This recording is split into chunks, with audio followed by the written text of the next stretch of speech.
Guerra global. A lo largo y a lo ancho del planeta Tierra, los conflictos armados proliferan por doquier como nunca antes desde finales de la Segunda Guerra Mundial. Ucrania, Medio Oriente, Taiwán, el Sahel, Asia Central. Aunque puedan aparecer aislados, todos estos conflictos responden a la misma causa: la batalla de los Estados Unidos y sus aliados por el mantenimiento de su hegemonía global en decadencia. ¿Qué características específicas presenta esta guerra global?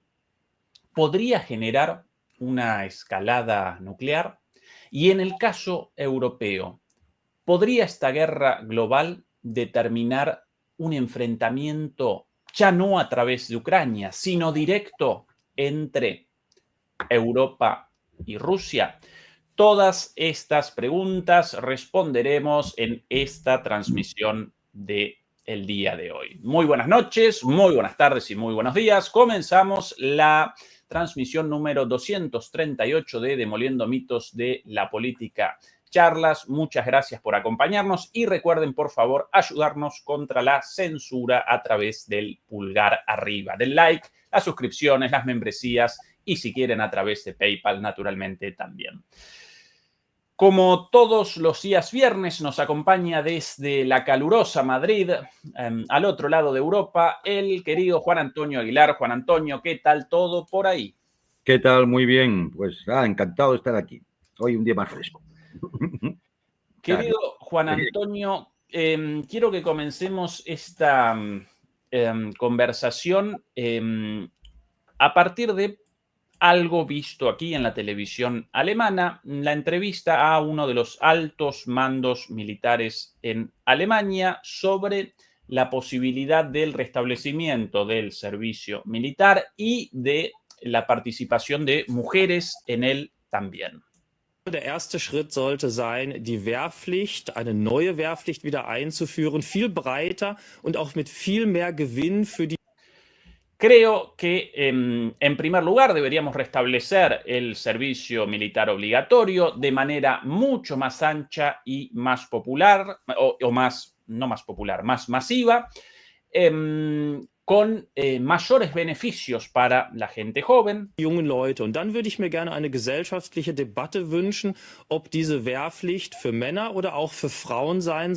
Y querríamos también un debate en la sociedad sobre la participación no solo de los hombres, sino también, no solo de los varones, sino también de las mujeres en este nuevo servicio militar obligatorio. Ich glaube, die Bürgerinnen und Bürger sind da viel weiter und sollten mitreden. Überhaupt ein Dienst für das Land wird nur funktionieren, wenn wir eine breite gesellschaftliche Debatte führen. Este servicio militar solo funcionaría si el conjunto de la sociedad lo decide y lo apoya. Und da sollte die Frage, ob Frauen auch Dienst leisten müssen, ein wesentlicher Bestandteil sein. Die sollte zuerst kommen und dann die. Y sobre la participación de mujeres también debería ser debatido. Recién después de eso, Entscheidung im Bundestag. Podría el Bundestag, el Parlamento alemán, tomar una decisión.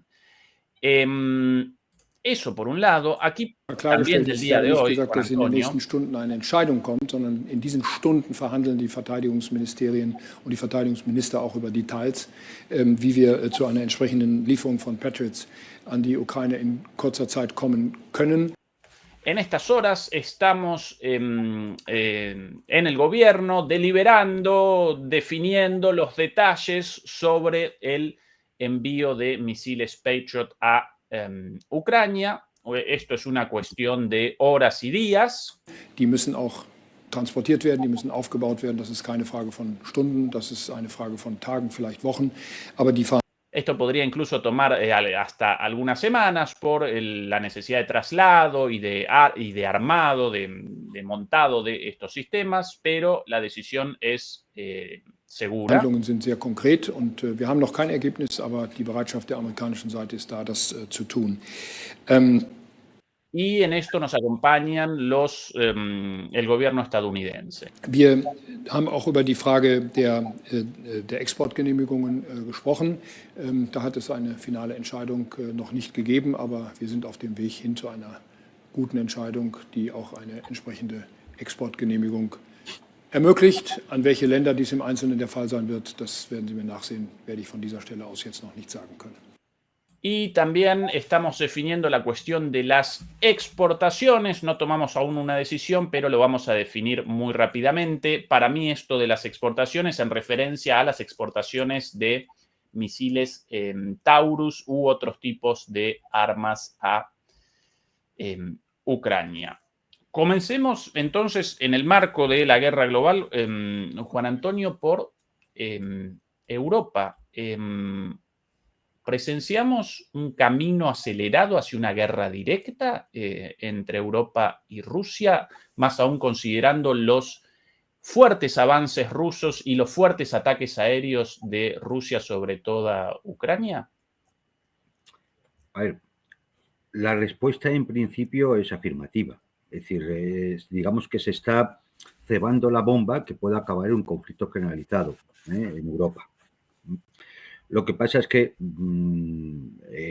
algunos, yo no sé en qué mundo viven, para pensar que es que poniendo el servicio militar obligatorio de nuevo o mandando determinadas armas a Ucrania, con eso van a obtener algún resultado significativo, ¿no? Esto ya sería otra discusión.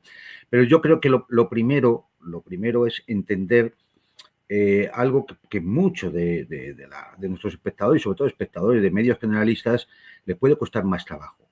Porque en el fondo este tipo de declaraciones parecen que no indican nada más que, bueno, pues que un deseo de aumentar la seguridad nacional. Sí, cuesta dinero, pero bueno, todo en el mundo cuesta dinero, ¿no? Es decir, y no son capaces de entender qué lógica se pone en marcha cuando empiezan a tomarse este tipo de medidas y se hacen este tipo de declaraciones. Yo creo que esa es la parte más importante, porque declaraciones y medidas de este tipo vamos a estar escuchando permanentemente. No se trata de lo que ha dicho ese señor que ha salido uniformado, que parece que no sé si lo han sacado de una película de Hollywood de la Segunda Guerra Mundial, o el canciller Merz, que parece también sacada de una película, pero en este caso una película de humor, una comedia americana, ¿no? Es decir, entonces yo creo que hay que ir un poco más allá, ¿no? Sobre todo si se quiere hacer un análisis geopolítico. ¿Cuáles son los mecanismos que nos pueden llevar a un enfrentamiento global? Bueno, lo primero que hay que entender es cuál es la contradicción fundamental que existe para que se pongan en marcha esos mecanismos. La contradicción fundamental la has indicado tú al comienzo del programa.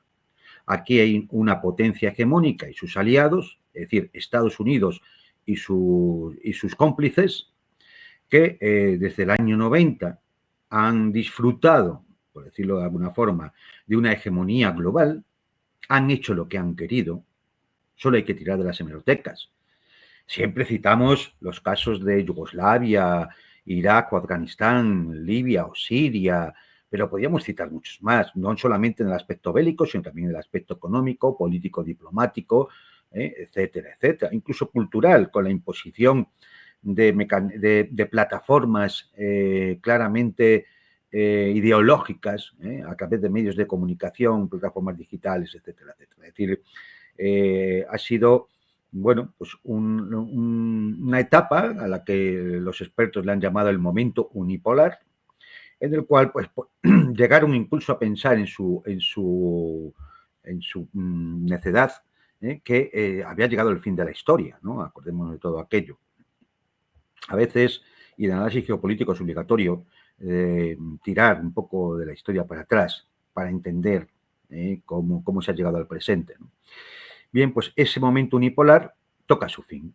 Toca su fin porque hay una serie de potencias emergentes que le disputan esa hegemonía a los Estados Unidos y sus aliados. Esa es la contradicción fundamental.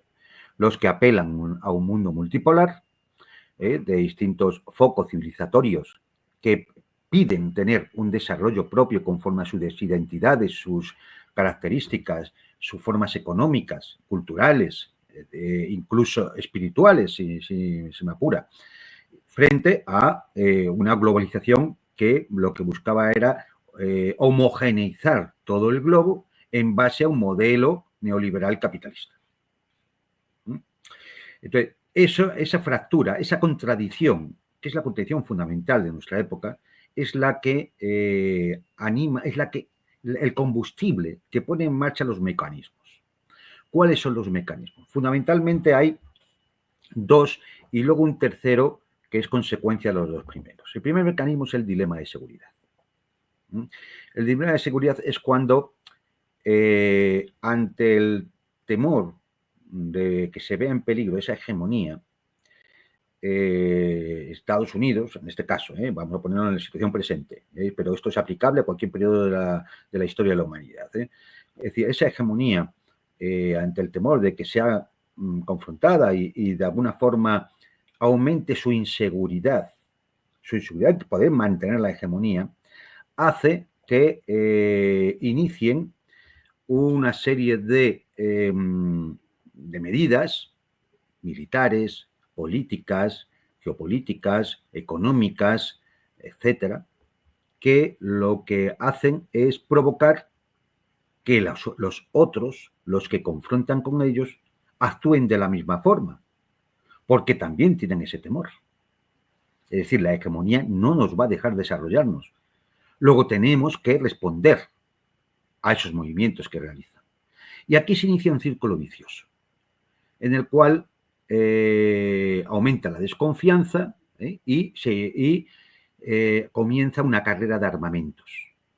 Todos tienen que rearmarse porque nadie se fía del otro cuando lo que está en juego es la hegemonía global. Esto es medible, es decir, no estamos hablando de una elucubración. Esto se mide,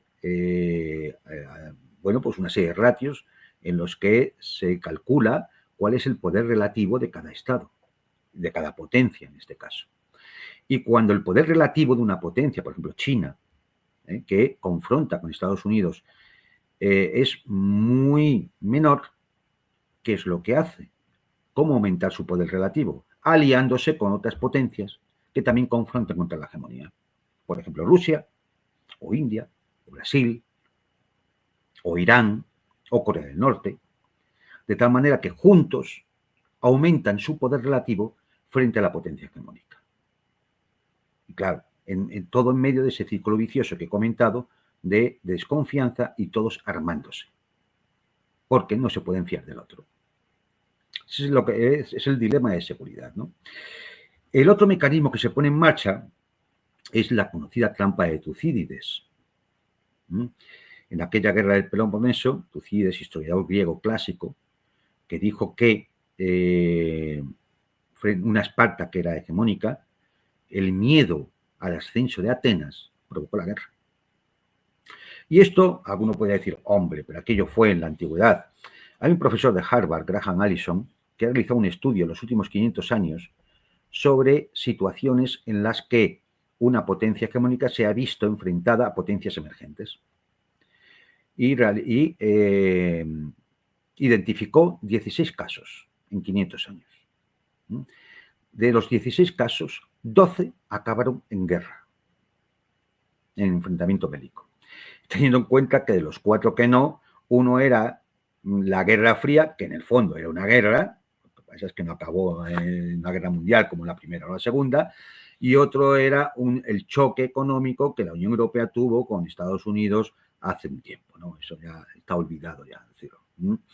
Con lo cual, digamos que realmente prácticamente el 80 y tantos % de las veces que se ha dado una dinámica de este tipo en la política internacional, en la geopolítica global, ha acabado en enfrentamiento bélico. ¿Cuál es el otro mecanismo que se pone en funcionamiento si se dan los dos primeros? Lo que Clausewitz determinaba como la ley de ascensión a los extremos. Es decir, cuando tú pones en marcha un círculo vicioso que se retroalimenta él solo, de el otro aumenta su capacidad militar, yo tengo que aumentarla para poder hacerle frente, eso acaba, hay un riesgo muy grande de que al final acabe en un choque bélico. Porque en un momento determinado, uno de los dos actores, o de los varios actores, van a entender que es el momento de lanzar el ataque y de golpear primero que el otro. Y claro, entonces, es decir, todo eso conduce efectivamente al enfrentamiento bélico. Dicho todo esto, conociendo estos mecanismos, ¿qué podemos decir? Bueno, muy bien. ¿Existe esa contradicción fundamental a nivel global ahora mismo en el mundo? Sí. ¿Existen señales de decadencia de la potencia hegemónica, es decir, los Estados Unidos y sus aliados? Sí. Y esto basta ver el modelo expuesto por Emmanuel Todd, por ejemplo, o Ray Danilo, que es un analista norteamericano, en el cual establece un ciclo de 6 fases y bueno, pues identifica claramente cómo Estados Unidos ya está en una fase decadente entre la cuarta y la quinta. Es decir, cuando tengo por aquí algunos datos que podríamos dar, pero tampoco quiero aburrir mucho, ¿no? Pero por ejemplo, para que la gente vea que no son simples elucubraciones, ¿no? Es decir, a partir del año 2000, a partir del año 2008, la crisis de 2008, Dalio identifica ya toda una serie de factores que muestran la decadencia de los Estados Unidos como potencia imperial, ¿no? Por ejemplo, la deuda explosiva, más del 140% del PIB. Por ejemplo, la desigualdad, el 1% de las clases altas norteamericanas tienen más del 35% de la riqueza. Fijaros que era el 10% de los norteamericanos en los años 80, era el 10% de los norteamericanos los que tenían ese 35% de la riqueza. Ahora lo tiene un 1%. Es decir, hay un aumento terrible de desigualdad. La polarización política, eso lo estamos viendo a diario, ¿no? La financiarización de la economía. Es decir, es todo economía especulativa, que tiene muchísimo mayor peso que la economía productiva. Esto también es propio de potencias en decadencia, ¿no? Y finalmente, podríamos citar la crisis fiscal, en la cual, con una impresión masiva de dinero, que genera inflación, devaluación del dólar, todo esto también lo estamos viendo. Los conflictos internos, protestas y erosión de la confianza en las instituciones, también lo estamos viendo. Basta repasar lo de Epstein en estos días, ¿no?, para darse cuenta. Y el declive geopolítico, es decir, cuando una potencia tiene que tirar de sanciones, de aumentar su capacidad militar y demás, es porque efectivamente ya ha detectado que está en la trampa de Tucídides. Ella misma ya ha detectado que está en una situación de decadencia. Si no, no tiene sentido. No había peligro de trampa de Tucídides para los Estados Unidos en los años 90, por ejemplo, ni en los 80 incluso. Entonces, claro, ese declive geopolítico también se ve en la pérdida de influencia a nivel internacional o el surgimiento de estructuras supranacionales como los BRICS, la Organización de Cooperación en Shanghái, ASEAN, el ALBA, Mercosur, etcétera, etcétera, que de alguna manera van en una dirección que no se corresponde con lo que hasta ahora había marcado la potencia hegemónica. Entonces, bueno, pues evidentemente, si efectivamente estamos ante una decadencia imperial de una potencia hegemónica, si además vemos que se ponen en marcha esos mecanismos que hemos comentado de dilema de seguridad, de trampa de Tucídides, si estamos ya casi viendo cómo se está cumpliendo la ley de ascensión a los extremos, cuando vemos que tipos que no se habrían atrevido a decir esto hace 15 años, de ninguna de las maneras, como es volver al servicio militar obligatorio, incluidos las mujeres, lo cual es un error. Yo sé que en estos tiempos de igualdad todo el mundo dirá, hombre, igual que van los hombres, tienen que ir las mujeres. Sí, pero las mujeres son responsables en última instancia de la demografía del país. Cuidado. Es decir, un Estado mayor, eso tiene que tenerlo en cuenta. Porque tú no sabes cómo va a acabar la guerra. Y tú tienes que garantizar a futuro la supervivencia del país. Es decir, cuando vemos estas cosas y vemos que, bueno, pues se habla de aumentar los envíos de armamento a zonas de conflicto donde estás implicado directamente. Pues lógicamente lo que estás poniendo, estás agudizando y estás acelerando esa ley de ascensión a los extremos. En definitiva, ¿estamos ante la posibilidad de un conflicto global? Sí. ¿Sabemos que Europa es uno de los teatros de operaciones de ese conflicto global? Sí. ¿Eso significa que vamos a acabar en una guerra abierta entre la OTAN y Rusia como si fuera la Operación Barbarroja? No. No, ¿por qué? Porque no estamos en el año 41, ni en el 14, ni en 1914, ni en 1941. Estamos en el 2025 y hay varios factores que hacen que la guerra ahora tenga otros condicionantes, otras características que lo hacen distinto. Por ejemplo, escuchando al militarote este de la película de Hollywood, da la sensación de que efectivamente están preparando la Operación Barbarroja. Hoy la Operación Barbarroja sería un fracaso absoluto. Vamos, es decir, Hitler logró llegar a las afueras de Moscú. Esto no pasa ni de la frontera de Bielorrusia. ¿Por qué? Porque ante un ataque, una ofensiva generalizada, una agresión a la Federación de Rusia por una alianza militar de 30 países, la respuesta rusa es sencilla. Se aplica la doctrina nuclear, la doctrina de disuasión nuclear. Entonces, cuando estos señores hablan, ¿de qué están hablando? ¿De que Europa acabe bajo misiles nucleares? ¿Están locos o qué? Esto se le ha preguntado a la población. Esto se le ha contado así a los ciudadanos. Los ciudadanos pueden decidir si este es el futuro que quieren. No, pues si eso no es así, estamos ante un entramado totalitario, terrorista, que lo que quiere llevar es al continente a la guerra para defender los intereses de ¿quién? Volvemos a la contradicción fundamental, los de la potencia hegemónica, los Estados Unidos. Este es el análisis desde el punto de vista geopolítico, no lo que suelen hacer otros por ahí, expertos que se quieren es opinar sobre las noticias internacionales. Este es el análisis desde el punto de vista geopolítico de la situación actual. Juan Antonio, aquí las declaraciones de Boris Pistorius, el ministro de Defensa alemán, para el Financial Times, las declaraciones definitorias, estratégicas, siempre las presentan en los medios estadounidenses o en los medios británicos como una constante. Atención a las palabras porque esto podría responder a tu pregunta sobre la posibilidad de la locura de esta gente en el sentido de acometer una guerra suicida. Siempre he estado convencido de que si se quiere hablar de paz y distensión, debe ser en igualdad de condiciones, solo se puede hacer desde una posición de fuerza de igual a igual. No para intimidar a nadie, sino para dejar claro que sabemos lo que podemos hacer. Queremos vivir en paz con ustedes, pero no piensen que somos débiles ni que no nos defenderemos. Eso sigue siendo cierto hoy. Todo esto en referencia a Rusia.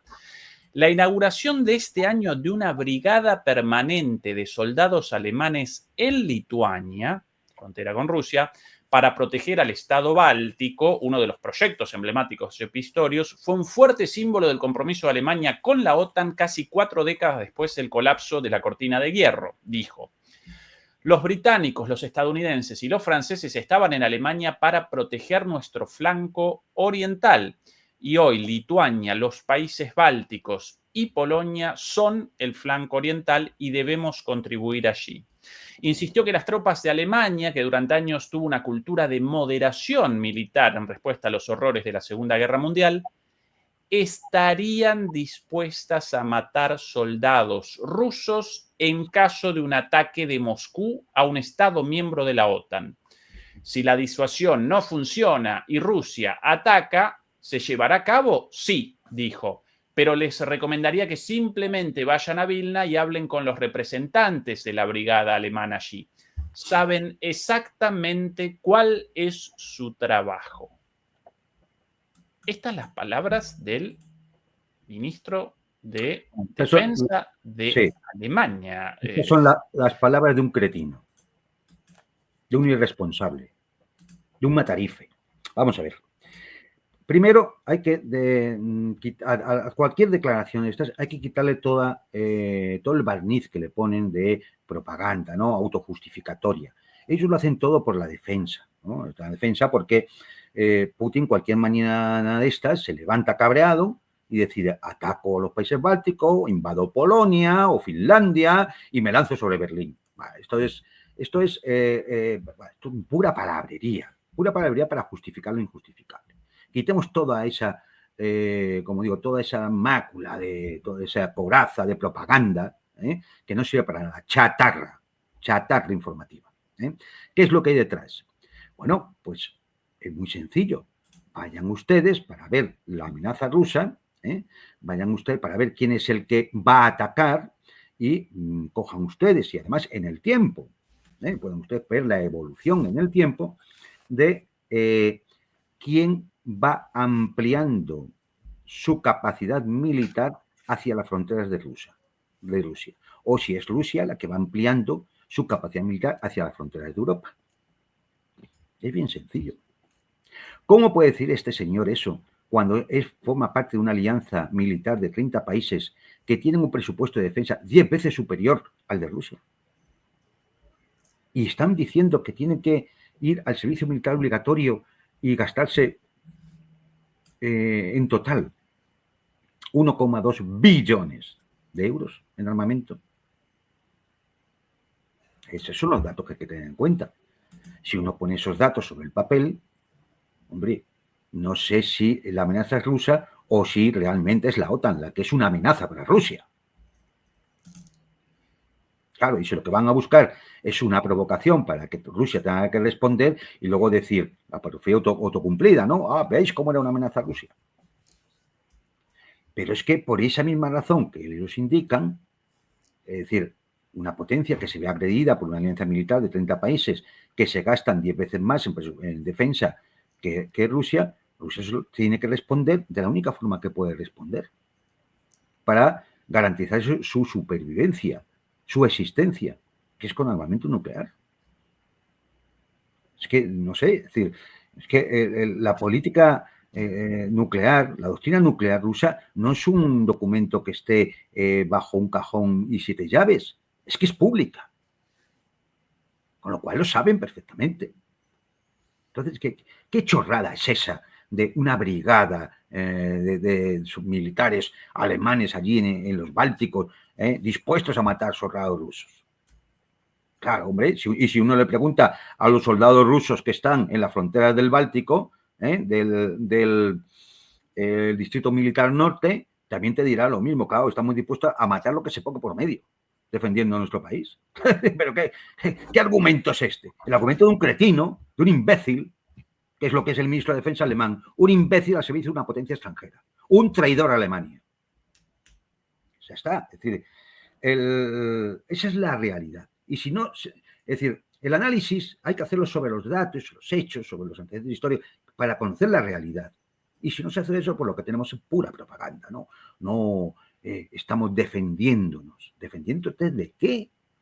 ¿De qué? Si tienes más demografía, más economía, más presupuesto de defensa, más de armamento, y tienes una retaguardia estratégica al otro lado del Atlántico, que es la potencia hegemónica, ¿de qué te estás defendiendo, mamarracho? O sea, es que, claro, ahora bien, este tipo de declaraciones lo que indica claramente es lo que decía antes. Bien, ya se está cumpliendo la ley de ascensión a los extremos. Y eso, lo decía Clausewitz, nos lleva indefectiblemente al choque militar, a la guerra. A propósito de traición a Alemania, como así también a Europa, para el resto de los líderes europeos en esta línea, aquí algunas noticias sobre las consecuencias económicas sensibles para el común de los europeos de esta política de guerra y de expansión militar. También del Financial Times, acá presentamos medios occidentales, otanistas, atlantistas, antirrusos, británicos en este caso, como el Financial Times, entrevista con el jefe de Allianz. Allianz, una de las 5 empresas alemanas multinacionales más grandes, una empresa aseguradora con presencia en todo el mundo, si no recuerdo mal, la empresa aseguradora más grande del mundo. El jefe de Allianz advierte que Alemania corre el riesgo de convertirse en el enfermo de Europa. Oliver Bäte predice que el sistema de seguridad social del país podría colapsar en una década a menos que se recorte el gasto. Claro, quieren, sobre la base de esta locura, naturalmente, el recorte del gasto social. Jefe de Allianz, Alemania en riesgo de convertirse en el enfermo de Europa. Y por aquí, en la misma línea de Reuters, publicación estadounidense, el jefe, esto no lo queremos, la publicidad, el jefe del Bundesbank, el Banco Central Alemán, dice que los aranceles, finalmente el 18º paquete de aranceles contra Rusia finalmente fue promulgado hoy por la Unión Europea. El jefe del Bundesbank dice que los aranceles podrían aplastar las esperanzas de crecimiento alemán. Nagel afirma que no se puede descartar una recesión en 2025. El pronóstico de crecimiento para 2026 también es incierto. Presión sobre los negociadores de la Unión Europea para la fecha límite del 1 de agosto. Recuerdo yo ahora como contexto que durante los últimos 3 años Alemania también presentó una economía en recesión, ¿sí? Alemania concatena 3 o 4 años de recesión en términos oficiales. En términos reales, mucho más. En Alemania, las autoridades realizan una manipulación de las estadísticas, esto por cuenta mía. Más allá de esa manipulación, según las cifras oficiales, los últimos 3 o 4 años en recesión y el próximo año también. Bueno, ¿cuál es la solución a esto, Juan Antonio? Si es que ahora estos vamos, locos determinan estas políticas suicidas. Vamos ahora a la realidad, cuando decimos, bueno, se ponen unos mecanismos que nos llevan con una confrontación bélica. Ahora vamos a ver la realidad del bando OTAN, de forma general, y la de Alemania en concreto, ¿no? Pues Alemania, a ver, es un país ocupado desde el año 45, no tiene soberanía de ningún tipo. Ha habido momentos donde era tan importante la Guerra Fría, era tan importante el papel de Alemania que se le permitió un crecimiento económico y se le permitió una reindustrialización, y luego posteriormente con la apertura al este, la Ostpolitik, los acuerdos con Rusia permitieron un desarrollo, el milagro alemán, un desarrollo de Alemania que, vamos, convirtieron a Alemania en el motor económico de toda Europa, Alemania era una potencia. Alemania era la 4ª economía del mundo, en un momento que fue la 3ª, es decir, antes de que India ascendiera era la 3ª. Hoy Alemania está en el puesto, si no me equivoco, 6º, por debajo de China, Estados Unidos, India, Rusia y Japón. Incluso más atrás, tal vez, Juan Antonio, ¿no? Yo te digo, Sí. por los datos del Banco Mundial, es decir, Sí. estamos hablando de en el 6º puesto, cuando hubo un momento en que prácticamente, antes del ascenso de China e India, era la 2ª. Bueno, a veces competía con Japón, podía ser la 3ª, pues estaba ahí Japón también, ¿no? Es decir, pero esto era Alemania. Alemania hoy, efectivamente, no es que sea un enfermo, es una ruina. Pero es una ruina que hace juego con el resto de Europa, que toda Europa es una ruina. Esta es la realidad. Y lo estamos viendo con el tema francés, ¿no? Es decir, claro, aquí se entremezclan 2 cosas. Uno es lo que creo yo que es la doctrina militar OTAN de nuestros días, que es Hollywood. No hay más doctrina militar. Ellos piensan que se han creído sus propias mentiras y piensan que la guerra es Hollywood. Y la guerra es economía de recursos. Y si tú tienes una economía hundida, tú no tienes capacidad de llevar una guerra de desgaste que puede ser muy dañina, no solamente por las bajas humanas, que lógicamente siempre es lo más trágico, ¿no? Sino por el destrozo económico, la desindustrialización, la huida de capitales, la destrucción de industrias y de infraestructuras, el gasto, el endeudamiento, que evidentemente hundirían lo que se denomina estado del bienestar. ¿Qué recursos? O sea, si estás en recesión, ¿qué recursos vas a utilizar para una guerra? Y entonces aquí nos surge la duda, porque claro, uno supone que a pesar de que salgan todos estos cretinos a hablar, uno supone que en el alto Estado Mayor de la OTAN, y en el alemán, y en el francés, y en el italiano, y etcétera, etcétera, hay gente que piensa y que esto lo sabe. No es una cosa que hayamos descubierto tú y yo aquí.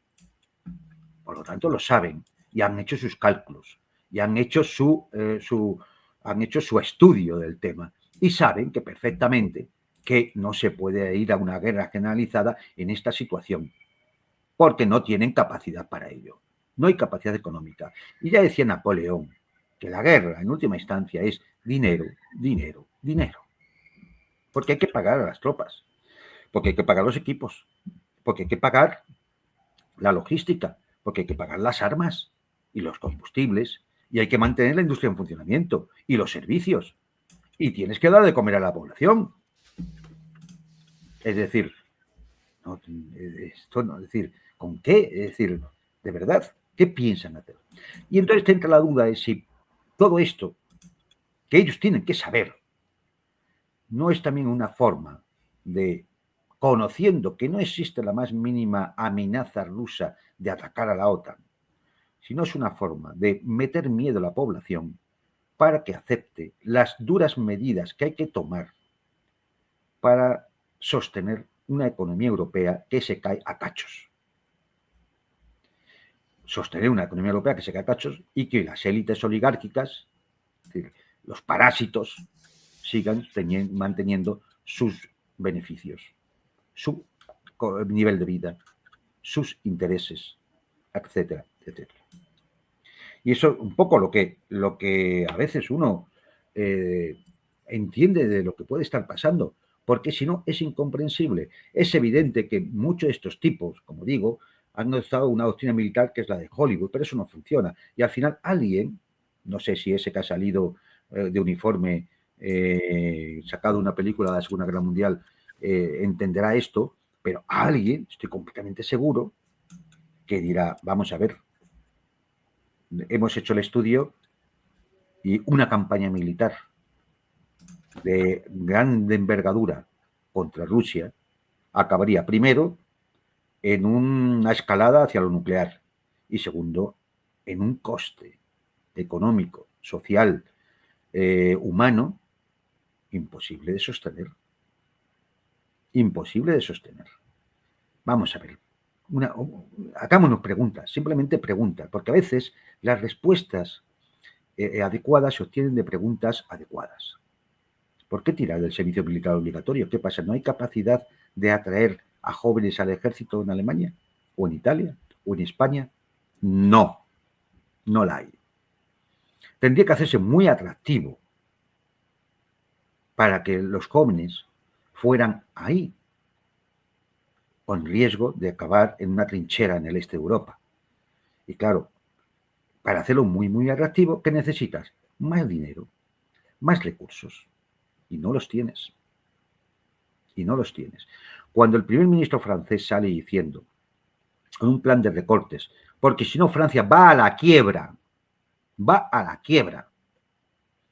y resulta que tiene que reducir todas las partidas del presupuesto y decir a los franceses que tienen que trabajar más y le quita 2 fiestas, etcétera, etcétera, pero que hay una partida que sí se mantiene y que crece, que es la del gasto militar, hombre, te están diciendo todo ya. Es decir, aquí lo único de lo que pueden sacar beneficio es de una carrera de armamentos que además alimenta el miedo en una población para que efectivamente acepte lo que sería inaceptable. Lo que de todas luces es inaceptable. Y es que estas clases parasitarias acaben llevando a todo, al riesgo de que acaben llevando a toda Europa a una guerra simplemente para mantener sus beneficios, simplemente para mantener sus privilegios. Con lo cual, esto, yo entiendo que habrá mucha gente que no lo ha pensado. Puede que a lo mejor no lo vea como lo veo yo, es comprensible, pero al menos reflexionen, porque si a lo mejor este que habla se equivoca, pero ¿y si no? ¿Y si no? ¿Están dispuestos a que sus hijos y sus nietos, o sus mujeres, o sus novias, acaben en trincheras en la Europa del Este para defender los privilegios de unas castas parasitarias? Simplemente un principio de prudencia. No sea que ese loco que habla por un canal o cualquier otro de los muchos que sacamos a relucir estas contradicciones tengamos razón, puede acabar así. Hombre, por prudencia simplemente. Van ustedes a soportar una caída en los presupuestos para la salud, para la sanidad, por una fantasmagórica amenaza rusa de un país que tiene el 1/10 prácticamente de la población de toda la OTAN y 1/10 del presupuesto de defensa. No cuadran los números, no cuadran. Aquí hay algo que no cuadra. Háganse la pregunta simplemente. Lo último sobre Alemania, Juan Antonio, aquí del periódico Bild, del matutino Bild, algo parecido al Sun británico, un pasquín sensacionalista de Baja Calaña, pero el más leído de Alemania. La verdad, sin adornos, esto es lo que pagó el contribuyente por el maquillaje del semáforo. Recuerden, llamaban semáforo a la coalición entre los socialdemócratas, los verdes y los liberales. Scholz, primer ministro, Annalena Baerbock, ministra de Exteriores. Al final, ni siquiera el maquillaje ayudó. El semáforo se rompió, o la coalición semáforo se rompió prematuramente y pasó a la historia. No pudo haber sido el maquillaje porque no era nada barato. Más de 538.000 euros en maquillaje, laca y ministros con un peinado impecable. Esa era la factura de estilismo, peluqueros, de la coalición del semáforo desde 2022 hasta finales de 2024. Pero incluso a esta factura le faltaba algo, la factura del Ministerio de Asuntos Exteriores, bajo la dirección de quién, si no, nuestra queridísima Annalena 360 grados Baerbock, la ministra con el mayor gasto en estilismo, en peluquería. Solo cubre hasta abril de 2024. Lo que se añadió entre abril y finales del año está todavía por verse. Sí, la exministra de Asuntos Exteriores, Baerbock, lideró la lista con casi 21.000 euros en solo maquillaje. Esto significa 250 euros prácticamente al día en maquillaje sin estilista, con lo cual más aún. Bueno, es que estos son los responsables de, tienen que ir las decisiones. Pero hay que recordar, ¿a qué partido pertenecía Annalena Baerbock? Al supuestamente pacifista verde. Vale, pues Partido Verde. Ya saben ustedes, es decir, el que nos escuche ya sabe cuál es la naturaleza intrínseca de ese partido. Es que, de verdad, o sea...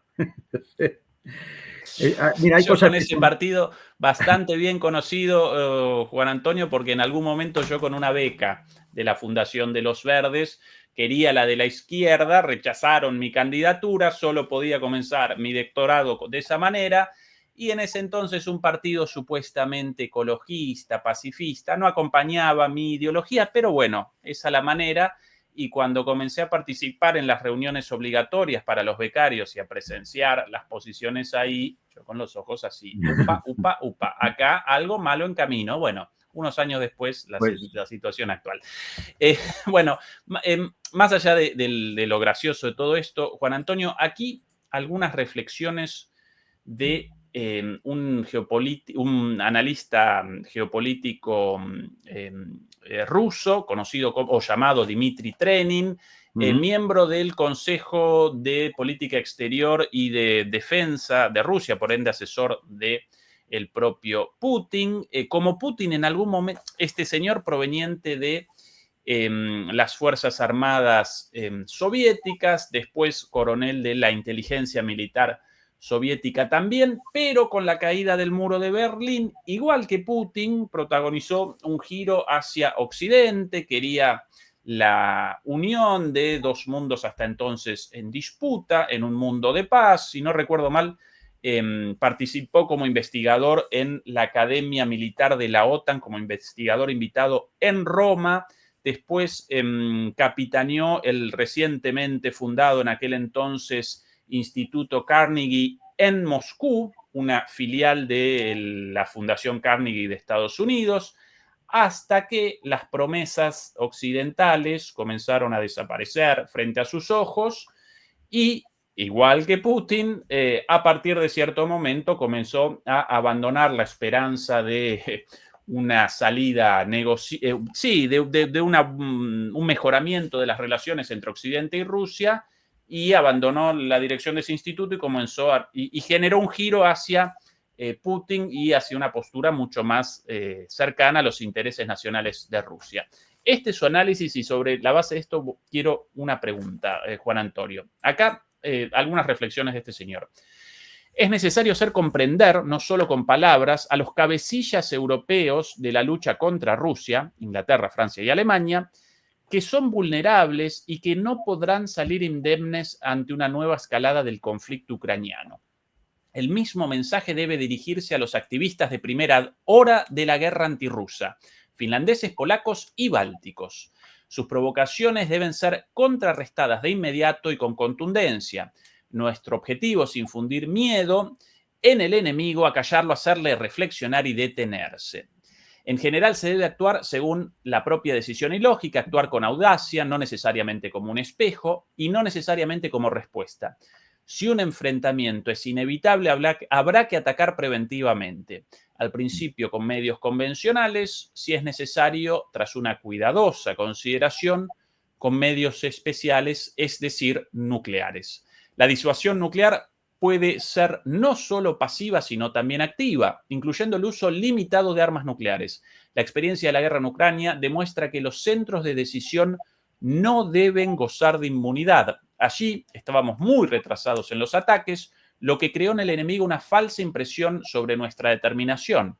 En la lucha que se nos impuso debemos centrarnos en la victoria, es decir, la completa destrucción de los planes del enemigo. Bueno, este señor presenta un análisis muy sesudo, muy parecido a los análisis hechos en este canal, por vos, por Fernando Moragón, por mí, pero finalmente determina lo siguiente: como los descerebrados europeos y los halcones estadounidenses, los halcones neoconservadores estadounidenses, abandonaron por completo la cordura y, por sobre todas las cosas, el miedo a una escalada nuclear, y el miedo determina la existencia de la disuasión. Sin miedo, ninguna disuasión.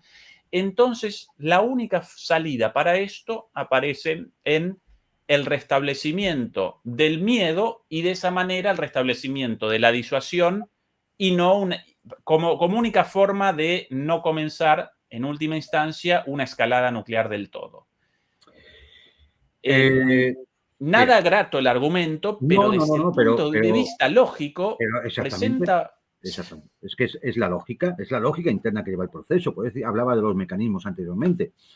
Es decir, si ya me veo un peligro, si esta gente va a ir de esta forma, muy bien, pues pensemos en que igual hay que empezar a tomarse en serio golpear. Lo que decía antes, golpear primero. Los planes para golpear ya están hechos, porque ese es el trabajo de los estados mayores. Es decir, no se van a poner ahora. Es decir, de todas maneras, comento que el artículo de Temín lo vamos a publicar en español, porque es muy interesante. Es decir, que denota claramente, porque alguien se pregunta qué piensan en el otro lado. Claro, porque a lo mejor no hay que dejar de leer a Financial Times, The Economist, Washington Post y demás monserga dirigida desde el Centro de Comunicaciones Estratégicas de la OTAN, y ver qué piensan en el otro lado, y qué piensan en China, en Irán, en India, en Brasil. A ver qué piensan los demás. Es que aquí vivimos en una burbuja donde nos hacen creer que, por un lado, que somos invencibles y por otro lado que hay una amenaza rusa. O sea, contradicciones permanentes, ¿no? Es decir, bueno, mirad, además, esta gente vive en Europa, viven en una extraña ilusión de la realidad, ¿no? Es decir, yo creo además que hay claros síntomas de esquizofrenia social, ¿no? Es decir, como ha llevado la guerra Rusia con respecto a Ucrania, en una operación militar especial en la cual se considera que Ucrania es parte del mundo ruso, no tiene nada que ver de cómo sería una guerra contra la OTAN directamente. Nada que ver. Es decir, lo que a veces vemos con, bueno, ataques nocturnos de drones y misiles rusos sobre ciertas instalaciones críticas y demás, bueno, esto no es nada comparado con lo que sería una guerra abierta. Una guerra abierta. ¿Alguien me podría decir si hay más de 200 instalaciones militares y civiles críticas, factorías, fábricas de armamentos, bases militares? ¿Hay más de 200 o 250 o 300 en Europa? Porque es que Rusia dispone de 6.000 cabezas nucleares. Es decir, hay que saber con lo que se está jugando. Hay que saber con lo que se está jugando.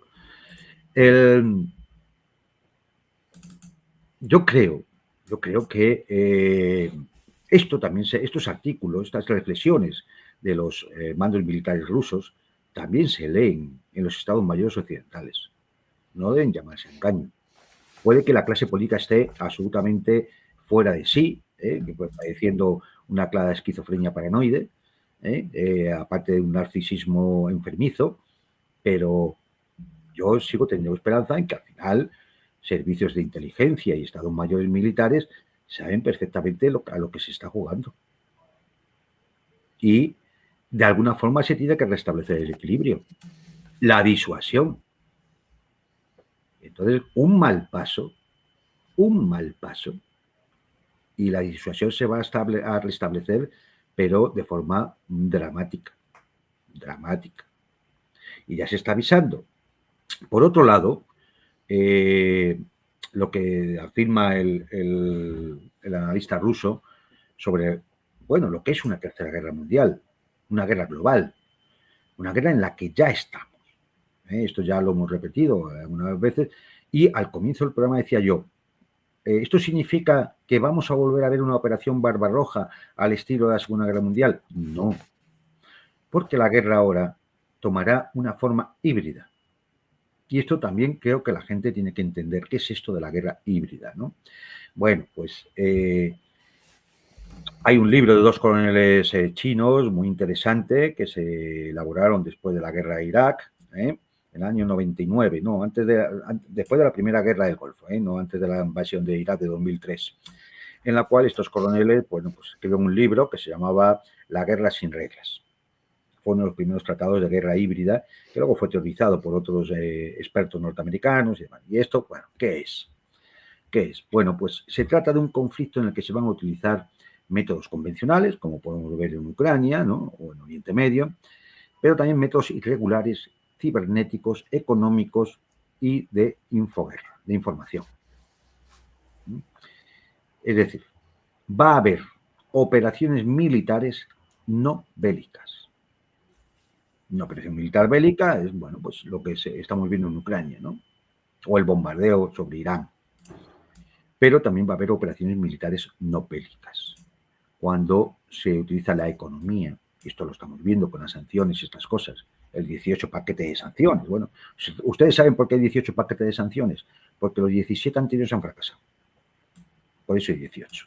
Si hubiera tenido éxito el primero, no hubiéramos llegado al segundo. Bien. Y así sucesivamente. Estamos viendo una guerra informativa, lo vemos todos los días, y por supuesto una guerra informativa donde se aplican métodos totalitarios en el cual al que disiente se le intenta tapar la boca. Estamos viendo acciones irregulares, el terrorismo utilizado por países occidentales de la OTAN, terrorismo alimentado por países occidentales. Estamos viendo, bueno, ahí está Siria, no quiero meterme en más berenjenales. estamos viendo, bueno, pues toda una serie de métodos, los ataques cibernéticos, en los cuales, ¿qué característica tienen? Pues que la guerra en sí queda una especie de zona gris en la que no se sabe si ya estamos en guerra o todavía no. Porque al final una medida económica puede ser interpretada como hostil o no. Se la puede encubrir de una necesidad que tiene el país de aumentar los aranceles o cosas así. Un ataque cibernético, al final lo van a hacer unos hackers absolutamente sin identificar, ¿no? No se puede acusar directamente al país que ha producido el ataque. Entonces estamos en esa guerra híbrida, pero ya estamos. Esa no hay que declararla. Esta es una de las características de las guerras híbridas. No se declaran, no se hacen público cuáles son los objetivos estratégicos, con lo cual cuando se acaba el conflicto, todo el mundo ha ganado, porque los objetivos estratégicos se establecen una vez acabado el conflicto. Es decir, ¿dónde he llegado? Pues ese era mi objetivo estratégico. O sea, una estafa intelectual. Es decir, no hay que ir más lejos, no hay que darle más... Es una auténtica estafa intelectual, ¿no? Es decir, bien, estas son las características de una guerra híbrida, que es en la que ya estamos. El peligro es que se pase es decir, de que el 80% sean operaciones bélicas militares no bélicas, a que la mayor parte acaben siendo operaciones de guerra convencional con la carga de destrucción humana, material, económica que llevan consigo. Es lo que alerta de alguna forma el analista ruso cuando dice hay que entender cuál es la situación en la que nos encontramos de guerra mundial. O restablecemos la disuasión o esto va a acabar mal. A propósito de guerra mundial, aquí las declaraciones del día de hoy de Kaja Kallas, la jefa de la diplomacia europea, la unitemática Kaja Kallas. Yo convencido de que si esta señora comienza terapia psicoanalítica en el diván, en lugar de rememorar sus experiencias en la niñez o algún sueño, no, todo va a responder Putin, Putin, Putin, Putin, Putin.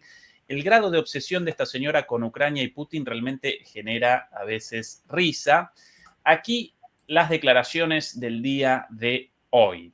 Los ataques híbridos de Rusia no quedarán impunes. La Unión Europea, Reino Unido y sus socios siguen actuando de forma coordinada, incluyendo sanciones. Nos mantenemos firmes. La Unión Europea acaba de aprobar uno de sus paquetes de sanciones más severos contra Rusia. Hasta la fecha estamos recortando aún más el presupuesto de guerra del Kremlin, persiguiendo a 105 buques más de la flota en la sombra, sus facilitadores, y limitando el acceso de los bancos rusos a la financiación. Por cierto, este es el 18º paquete de sanciones hasta el momento, con la economía europea en una crisis absoluta, la economía rusa floreciente. Eso con las 17 paquetes de sanciones anteriores, seguramente con el 18 presenciaremos exactamente lo contrario. Pero atención a esto, Juan Antonio, sobre la perspectiva global de esto, más allá de la Unión Europea enfrentada con Rusia. Se prohibirán los oleoductos Nord Stream, se reducirá el precio del petróleo, estamos ejerciendo más presión sobre la industria militar rusa y los bancos chinos, lo que facilita la evasión de sanciones y bloqueando las exportaciones de tecnología utilizada en drones. Por primera vez designamos un registro de bandera y la mayor refinería de Rosneft en India. Nuestras sanciones también afectan a quienes adoctrinan a niños ucranianos. Esto, después de tantos videos de los niños ucranianos en Ucrania con uniformes nazis, bueno, debería referenciar a esos grupos y no a los rusos, pero evidentemente no, ¿verdad? Seguiremos aumentando los costos, por lo que detener la agresión se convierte en la única salida para Moscú. Bueno, no solamente 18º paquete de sanciones contra Rusia, sino además sanciones contra bancos chinos y contra Rosneft en India. Y por aquí, con lo cual, metido en este conflicto, no solamente Rusia, sino claramente esta dinámica global de la lucha del hegemón en decadencia, Estados Unidos y sus lacayos, en este caso los europeos, contra las potencias emergentes, China, Rusia, India también. Solo debía establecer a Brasil ahí como potencia faltante para redondear los BRICS. Aquí, Juan Antonio, algo más sobre esto. Con las declaraciones del día de hoy del comandante supremo de la OTAN, es el cargo oficial, Alexus Ginkiewicz. Atención a esto. Nos preocupa la simultaneidad. Right? This is the idea that a war in Europe could happen at the same time as a war in the Pacific. La simultaneidad es la idea de que una guerra en Europa puede suceder al mismo tiempo que una guerra en Asia-Pacífico, en Taiwán. Quienes estuvieron escuchando a nuestro gran secretario de la OTAN, Mark Rutte, él dijo efectivamente que lo que va a hacer probablemente Xi es, antes de decidir un ataque a Taiwán, es llamar a su amigo Putin, literal, llamar a su amigote Putin, para pedirle ayuda. Y esto significa que ambas guerras podrían suceder en paralelo, a la misma vez.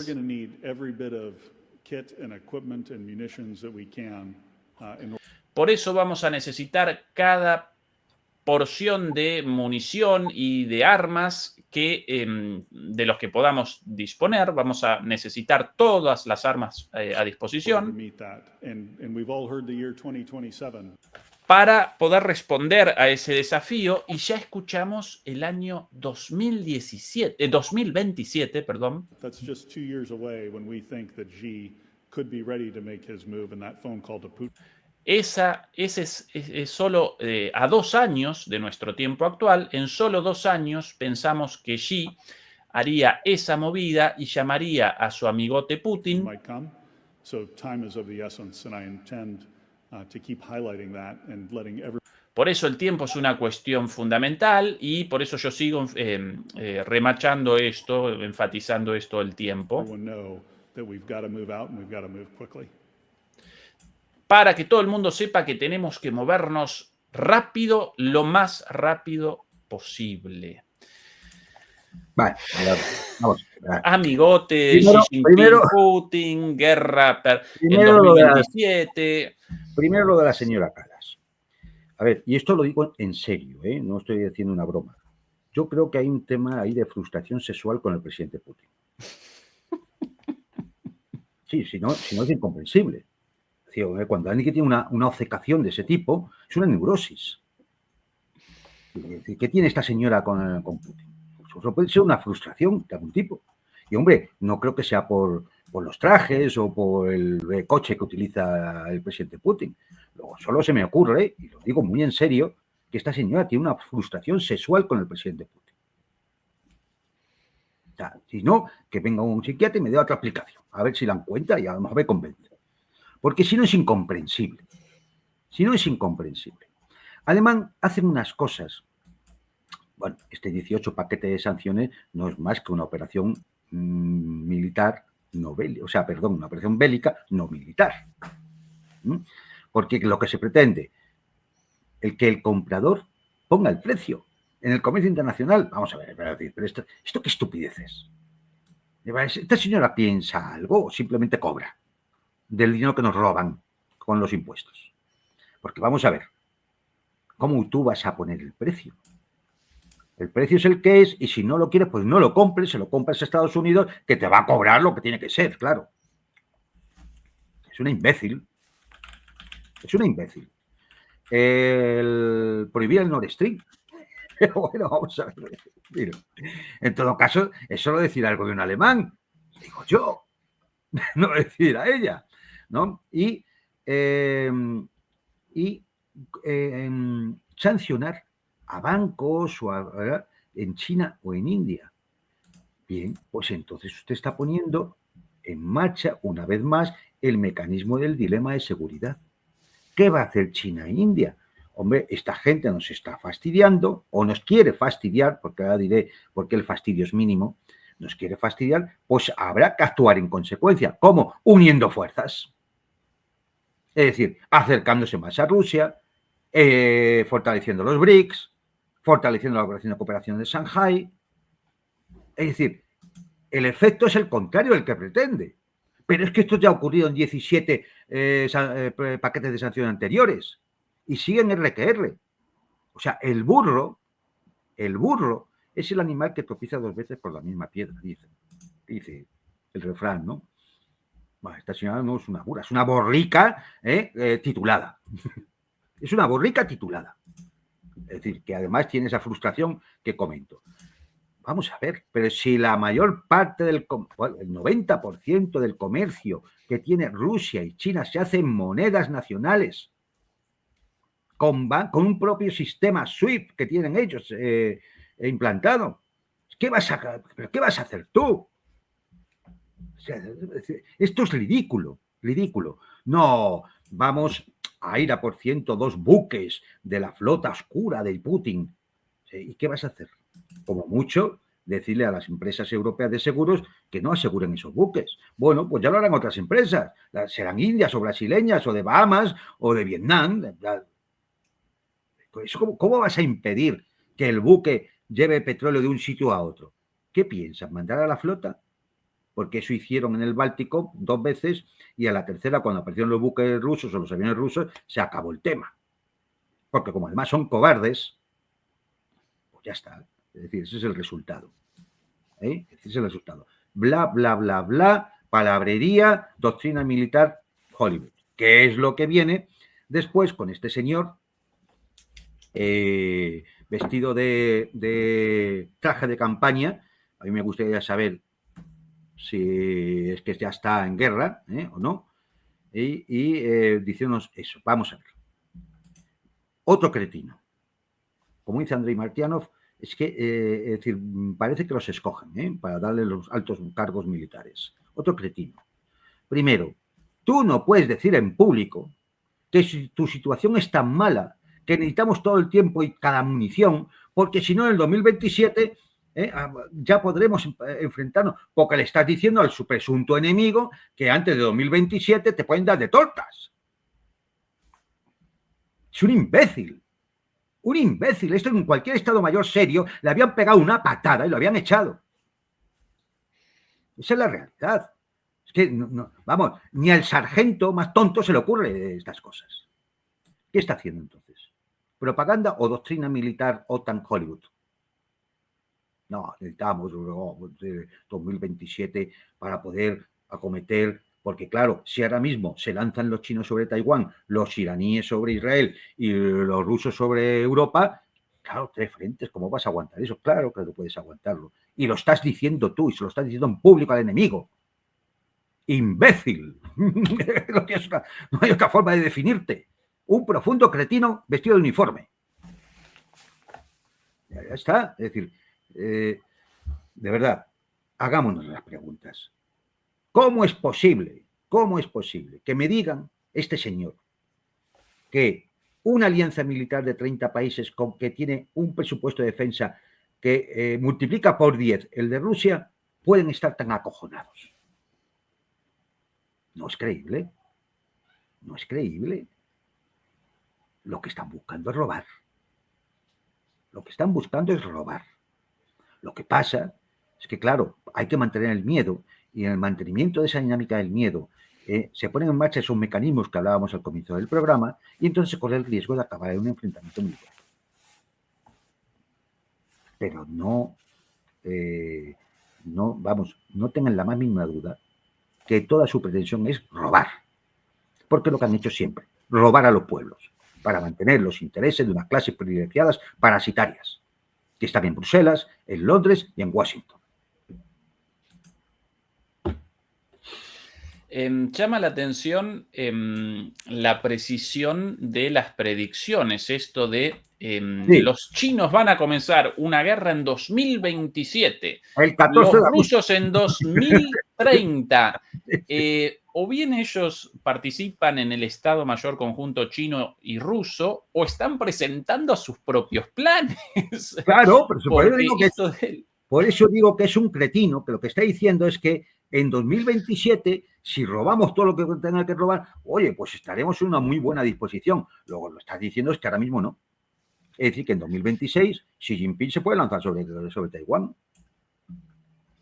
Aquí el último tema, Juan Antonio, para nuestra conversación de hoy. Trump enfrenta críticas. El 69% cree que se ocultaron detalles de Epstein, según una encuesta de Reuters Ipsos. Bueno, aquí algunos detalles. El 69% cree que la administración Trump oculta detalles de los clientes de Epstein, según una encuesta. El manejo del caso Epstein por parte de Trump recibe baja aprobación, incluso entre los republicanos. Trump llama a los críticos débiles y rechaza su apoyo.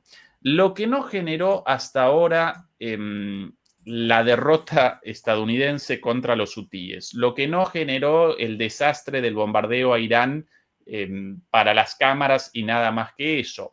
La permanencia de Estados Unidos en Ucrania, iba a abandonar el conflicto en 24 horas, nada de eso. La falta de una confrontación aún más directa con China, esa es su promesa, vamos a acometer al enemigo mayor, China, tampoco comenzaron eso. Bueno, los aranceles, un desastre esa política también, todo desastroso, y el electorado del Make America Great Again de Trump lo acompañaba fielmente hasta la decisión de Trump de no realizar la publicación de la lista de clientes de Epstein prometida en su campaña, y a partir de ahora dificultades entre los votantes del propio Trump en su propio electorado. ¿Cuál es la situación, Juan Antonio, en Estados Unidos ante esto? Yo creo que el tema Einstein le va a hacer mucho daño a Trump, ¿eh? Es decir, porque la sociedad norteamericana, cualquiera que lo conozca, la conozca un poco y demás, realmente vive muy de espaldas a la política internacional. Piensan que lo que hacen en el mundo está bien porque son ellos, ¿no? Es decir, son la nación providencial, el destino manifiesto y bueno, pues la segunda venida de Cristo será en Wichita, ¿no? Es decir, bueno, pues esto es la sociedad norteamericana. Entonces, le puede fastidiar más o menos, puede haber sectores más sensibles, por ejemplo, lo que está ocurriendo en Palestina, ¿no? Es decir, lo hemos visto en las protestas en Estados Unidos, pero realmente la sociedad vive bastante de espaldas a la política internacional. De hecho, estoy seguro que a muchos norteamericanos les costaría trabajo poner en el mapa Ucrania, incluso Irán. Entonces, bueno, pero los asuntos internos sí. Los asuntos internos sí que afectan. Cómo afecta el tema de la inmigración ilegal, cómo afecta el tema de por eso las protestas con el tema de las deportaciones y demás, como el tema de la lista Epstein, o por ejemplo con la firma, y esto va a traer cola, la firma de un decreto presidencial, una de esas órdenes ejecutivas, para aprobar la vacuna para los niños pequeños, de Moderna, sobre el tema del COVID, una vacuna que rompe el acuerdo que tenía con Robert Kennedy. Veremos si a la vuelta del verano el siguiente en salir de esa administración no es el propio Robert Kennedy. Claro, todo esto que implica pues una grave crisis, no ya de polarización entre demócratas y republicanos, que sí, no ya dentro del propio Partido Republicano, que también, sino incluso dentro del movimiento MAGA, que es la base electoral de Trump. Y lo vemos, por ejemplo, en declaraciones públicas, no de Elon Musk, que ya se ha convertido en un enemigo clarísimo de Trump, sino, por ejemplo, de Tucker Carlson y de otros conocidos maguistas, por decirlo, llamarlos de alguna forma, que han youtubers y demás, y que tienen canales pero con muchísimos millones de seguidores que han apoyado a Trump. Y esto le puede crear un agujero a Trump a prácticamente un año de la campaña electoral de término medio donde se juega la mayoría del Senado y la mayoría del Congreso, que están casi al 50% y que esto le puede hacer un daño terrible porque pueden quedar en manos demócratas. ¿Y después qué? ¿Y todo para qué? A ver, siendo racionales, yo no creo que Trump esté en la lista Epstein. ¿Por qué? Porque si fuera así, nunca habría prometido que iba a hacerla pública. Por tanto, las razones solo pueden ser dos.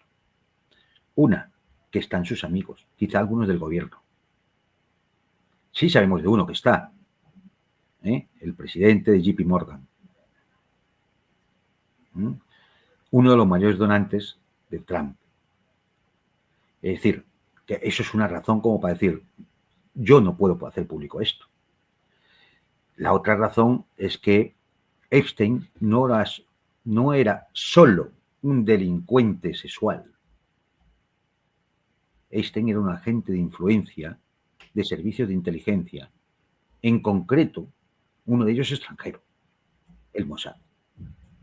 Él y su mujer, hija de otro agente del Mossad, como era Robert Maxwell, uno de los magnates de los medios de comunicación y demás.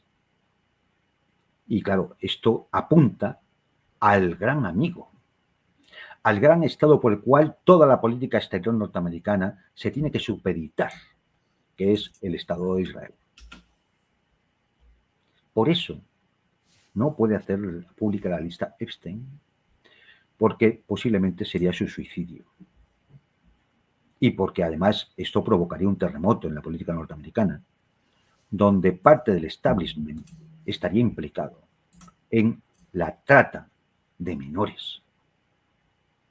No quiero decir las palabras de yo porque si no, ya sabes que nos van a fastidiar Efectivamente. el programa. Sobre el final, por acá una preguntita de Jesús K., miembro por 5 veces. Muchas gracias, Jesús, por el apoyo. ¿Es posible que el rearme europeo sea para mantener controlada la población en el futuro? No te quepa la menor duda. Cuando los ejércitos europeos se están rearmando de forma convencional, cuando hasta el más tonto, es decir, hasta el sargento chusquero de cualquier cuartel de la OTAN, sabe que si hay un enfrentamiento de Rusia con la OTAN, va a escalar al armamento nuclear y, por tanto, es inútil pensar en una guerra convencional, uno se tiene que hacer la pregunta, entonces, ¿para qué tanto ejército convencional? Pues porque si vemos cuáles son las políticas que van a tener que adoptar de control de la población, de recorte del estado de bienestar, del recorte de derechos fundamentales, de represión, esto va a provocar explosiones sociales. Y a lo mejor, pues hay que mantener a la población sujeta por la militarización, sujeta por leyes de guerra, sujeta porque aparte de la juventud te la has llevado a los cuarteles, etcétera, etcétera.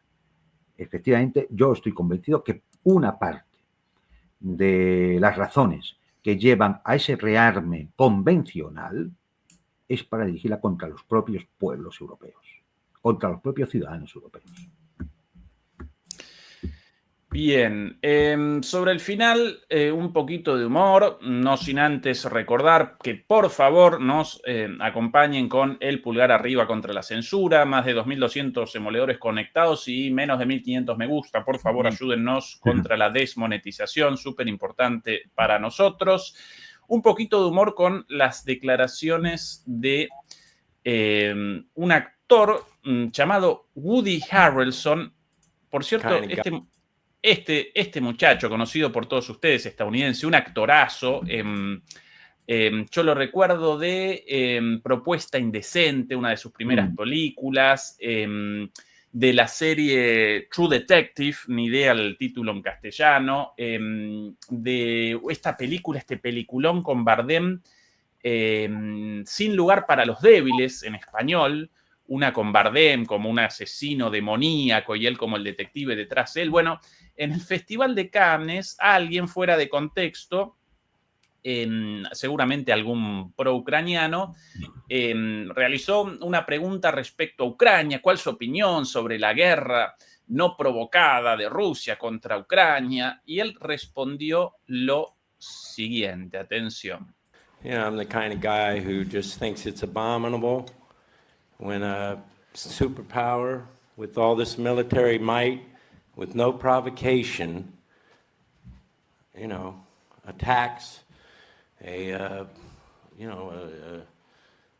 just unprovoked, attacks a country that is, Iraq, I'm sorry, Korea, no, sorry, Ukraine. Terrible.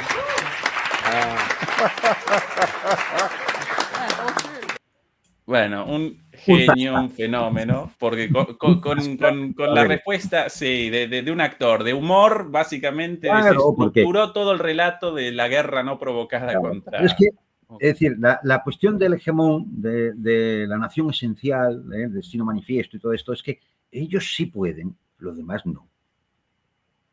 Europa es el jardín, lo demás es la jungla. Es que es bueno, pues la típica pregunta que le han hecho a este hombre, que obedece a ese supremacismo moral que tiene Occidente, donde piensa que ellos sí pueden hacer lo que les dé la real gana, pero claro, si lo hace otro, no.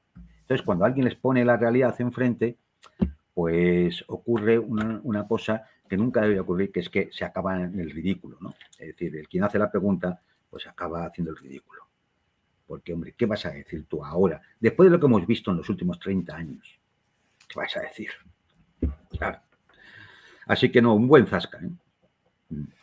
Querido Juan Antonio, vamos a redondear acá. Mañana vos con tu transmisión en DMP Geopolítica y en un ratito, nada más en media hora, comienza Fernando Moragón en nuestro canal hermano DMP Geopolítica, su propio programa. A Beatriz Pulido, nuestra moderadora, como siempre, el agradecimiento y recuerden eso, en media hora, Fernando Moragón por aquí, por DMP Geopolítica. Un abrazo a todos, hasta la próxima. Adiós, un saludo a todos.